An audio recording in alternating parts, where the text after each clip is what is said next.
विष्णुपादाय कृष्णपृष्ठाय भूतले श्रीमते भक्तिवेदांत स्वामी निति नामिने नमस्ते सारस्वते देवे गौरवाणी प्रचारिणे निर्विशेष शून्यवादी पाश्चात्यदेशतारिणे जय श्री कृष्ण चैतन्य प्रभु नित्यानंद श्री अद्वैत गदाधर श्रीवासादि गौरभक्त वृंद हरे Krishna Krishna Krishna Hare Hare Hare Ram Ram Ram Hare Hare. Hare Krishna. Welcome all of you to our daily Bhagavad Gita reading session. I am very grateful to all of you for your enthusiastic participation. After a very long time, again we are resuming our session. We are discussing Bhagavad Gita as it is, and we are in chapter 2.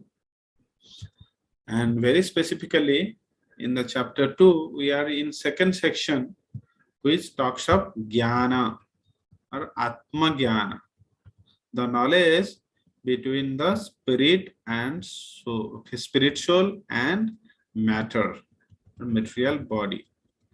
So what all has happened in chapter 2? So basically chapter 2 begins with Arjuna's further doubt.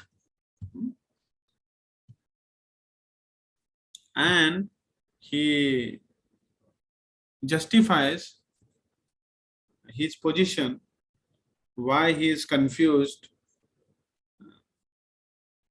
and he is pretty much indecisive, and he finds his arguments and knowledge are insufficient, and at last he surrenders unto Krishna and asks him that, oh my dear Krishna, now more than a friend, you are now my guru, and I find you fully capable and the most eligible master who can drive away my state of confusion.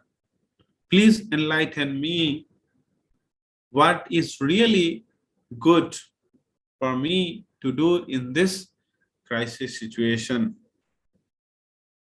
And then Krishna started giving the knowledge. So he begins with the fundamental knowledge of body and soul. This is also called Sankhya Yoga section. Sankhya means analytical study. Analytical study of matter and spirit.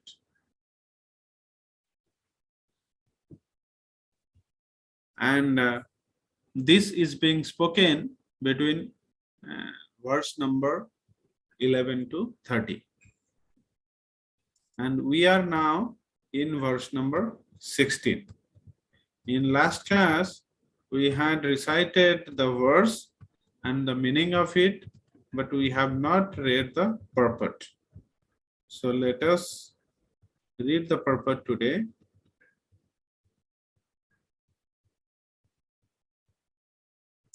The verse is as such: Nasato vidyate bhavo, na bhavo vidyate satah. Ubhayor api drushtantas tvanayos tattvadarsivihi. Tattvadarsivihi, those who are the seers of the truth. Ubhayor api drushtantas. Ubhayor api. They have studied both matter and spirit. And drashtantas, anta, the conclusion. Okay, whatever observation they have thoroughly observed both the matter and spirit and come to this conclusion. What? Na sato vidyate bhavo, na bhavo vidyate satah. You see, such a rhyming poetic composition. Na sato vidyate bhava, na asata vidyate bhava, na abhavo vidyate satah. Satah means, satah here is referred to soul. Asata is referred to body. So there is no endurance. There is no endurance to the body. And there is no change to the soul. There is no endurance to the body. So that means body will destroy. Na sato vidyate bhava. Bhava means endurance. Asata means of the non-existence. So that means it is the material body. Abhava means changing quality. Na abhava, there is no changing quality. For what? Sataha. Sata means which is eternal. That means it is material body. Translation is as such: those who are seers of the truth, Tattvadarsivihi, have concluded that of the non-existence, the material body, there is no endurance. And of the eternal, the soul, there is no change. This they have concluded by studying the nature of both. Ubhayor api drishtantas tvanayos tattvadarsivihi.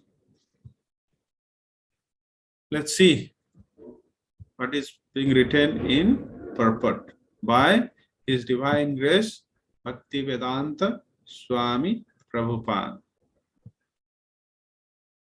There is no endurance of the changing body. That the body is changing every moment by the actions and reactions of the different cells is admitted by modern medical science, and thus growth and old age are taking place in the body. Please forgive me for a second. I am just coming back.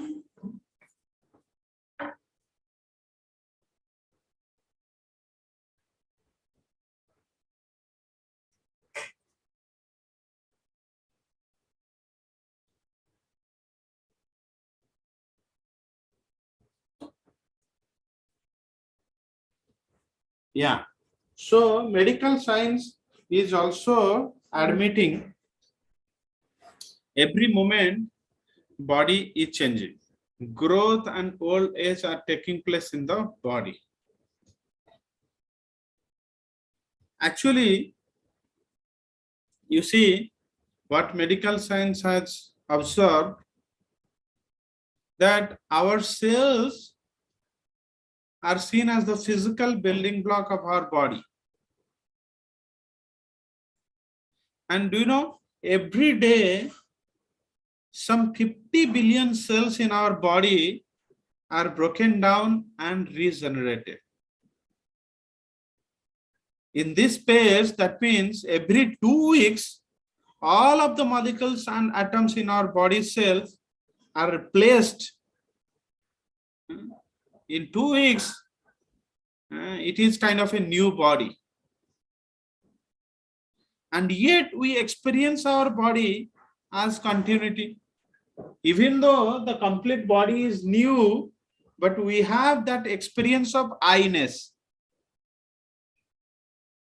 Despite such constant and total changes in our body, where is the sense of this I-ness coming from? Our sense of identity or I-ness remains unchanged in spite of the fact that in every 2 weeks, entire body, what we see is actually a new body. This is the fact. But the spirit soul exists permanently. It is because of this we have a sense of I-ness.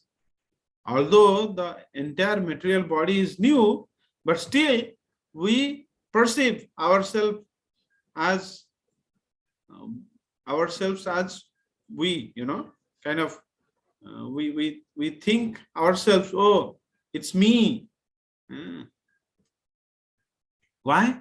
Because the spirit soul exists permanently. There should be something which is not changing. There should be something which is not changing. Otherwise, how come you will have this sense of highness? Not possible.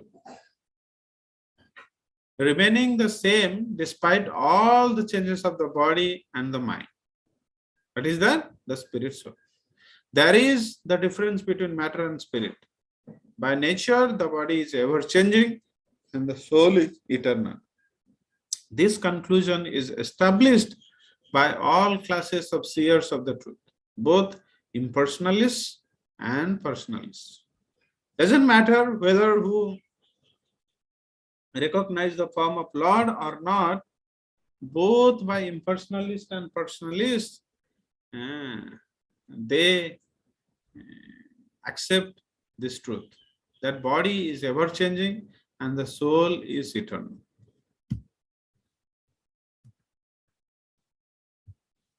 In the Vishnu Purana 2.12.38, it is stated that Vishnu and his abodes all have self-illuminated spiritual existence. Jyotismi Vishnur Bhuvanani Vishnuhu. The words existent and non-existent refer only to spirit and matter. That is the version of all seers of truth. So here the existent and non-existent is referring to only spirit and matter, nothing else. Asata and Sataha. Asata refers to matter or body. Sataha refers to spirit soul. This is the beginning of the instruction by the Lord to the living entities who are bewildered by the influence of ignorance. In spite of this, why don't we have this knowledge? Because we are in the influence of ignorance. We are in the influence of ignorance. Because of this ignorance only, we identify ourselves as body, not the soul. But then, if this ignorance will be removed, we will be able to perceive ourselves as soul, not this body. This removal of ignorance involves the re-establishment of the eternal relationship between the worshipper and the worshipable, and the consequent understanding of the difference between the part and parcel living entities and the Supreme Personality of Godhead. We are in an ignorant position. That's the reason we are not able to recognize our identity as soul. We think ourselves as body. But as soon as this ignorance is removed, we will be able to recognize ourselves as spirit soul. And our source, our Father, the Supreme Lord. We will be able to understand also the relationship between this minute soul and the all-pervading Supreme Soul. We can re-establish our eternal relationship. Eternal relationship is always there, but it will be re-established. We have forgotten this relationship. Only this relationship will be re-established as soon as this ignorance is removed. One can understand the nature of the Supreme by thorough study of oneself. The difference between oneself and the Supreme being understood as the relationship between the part and the whole. Like if you talk of the Supreme Lord as sun, sun is having enormous sunshine, then the living entities are one sunshine particle. So like part, and Supreme Lord is the whole. Jiva is a small fragment, and Supreme Lord is the whole. If Supreme Lord is the endless ocean, then the jiva is a drop of water in that ocean. So this is the relationship. In the Vedanta Sutras, as well as in the Srimad Bhagavatam, the Supreme Lord has been accepted as the origin of all emanations. Janmadiyashyataha. He is the source of all the creations.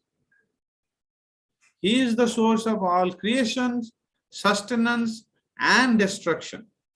He is the cause of all causes. Janmadi yasya yataha. Such emanations are experienced by superior and inferior natural sequences. Such emanations, the creations coming out of the Supreme Lord, are of two types. One is superior and another is inferior. The inferior is the Prakriti, the matter. And the superior is the Jiva, which is the living entity. One is animate, another is inanimate. Both are coming from the Supreme Lord. Both are one kind of energy of the Supreme Lord. And the Supreme Lord is the energetic, the Shaktiman. And the living entities, both living entities and Prakriti, are his energy, the Shakti.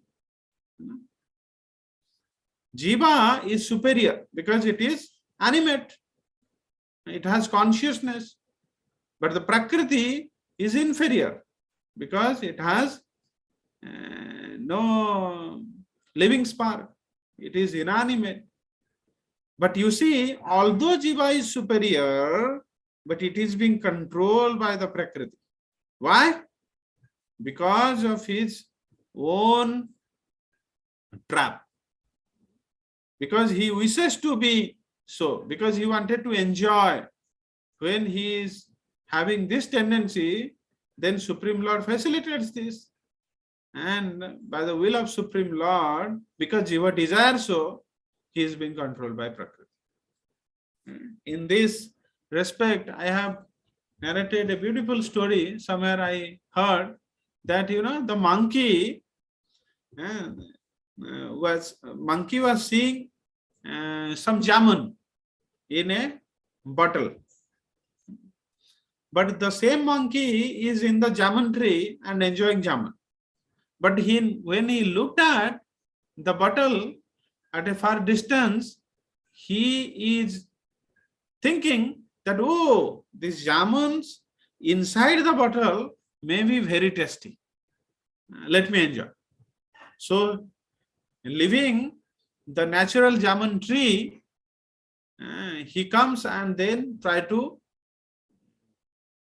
enjoy the jamun inside the bottle. And then he puts his hand and his hand is trapped. And he is not able to actually enjoy the jamun. And in this process, he is being caught by a hunter. So, similarly, we are in the same situations. We have a endless enjoyment. We can experience a ocean of bliss if we live with the Supreme Lord in his dham. But then Jiva thinks that, oh, here I am a subordinate, I am serving the Supreme Lord. Maybe I can enjoy more independent of Krishna. Then he develops a desire to enjoy independently. Then Lord sends him to this material world. Oh, you do not want my company? You want to enjoy independently? Oh, okay, I facilitate. So we come here and then actually there is no enjoyment here, only suffering. This is what is the crux. The living entities belong to the superior nature as it will be revealed in the 7th chapter. 7th chapter talks of this knowledge. 7.4 talks of Bhumi Rapo Nalavayu Kham Mana Buddhi Revacha Ahankara Ityamte Vinna Prakriti Rastada. That Bhumi, Apa, Nala, Anala, Vayu, Kham. These are the 5 Pancha Mahabhuta. They are consisting of Prakriti. Bhumi, Apa, Nala, Vayu, Kham, Mana, Buddhi, Evacha. Ahankara, Mana, Buddhi, Ahankara. These are also the subtle material things, subtle matter. The 5 are gross matter, but Bhumir, Apa, Anala, Vayu, Kham, earth, water, fire, air, and ether. All these 5 are gross matter. And then Mana, Buddhi, and Ahankara, mind, intelligence, and false ego, they are the subtle matter, Sukshma. Then in the next verse, Lord tells, Aperayami tastu anyam prakritim vidhime param jiva bhutam mahavaho yayadam dharyate jagat. Aparayam itastu anyam prakritim vidhime param jiva bhutam mahavaho. There is another superior energy, which is jiva. Okay, we'll discuss in great detail when we come to this chapter. Although there is no difference between the energy and the energetic is accepted as the supreme. And the energy or nature is accepted as the subordinate. The living entities, therefore, are always subordinate to the Supreme Lord, as in the case of the master and the servant, or the teacher and the taught. Such clear knowledge is impossible to understand under the spell of ignorance. This knowledge is almost impossible to understand when we are in state of ignorance. And to drive away such ignorance, the Lord teaches the Bhagavad Gita for the enlightenment of the living entities for all time. This knowledge of Bhagavad Gita enlightens the jivas. And this can drive away this ignorance. Thank you all very much. So we'll stop the session today here. From tomorrow, we'll go to new verse 2.70. Thank you. Hare Krishna. Bhagavad Gita ki jai, Srila Prabhupada ki jai. Hare Krishna. Hare Krishna.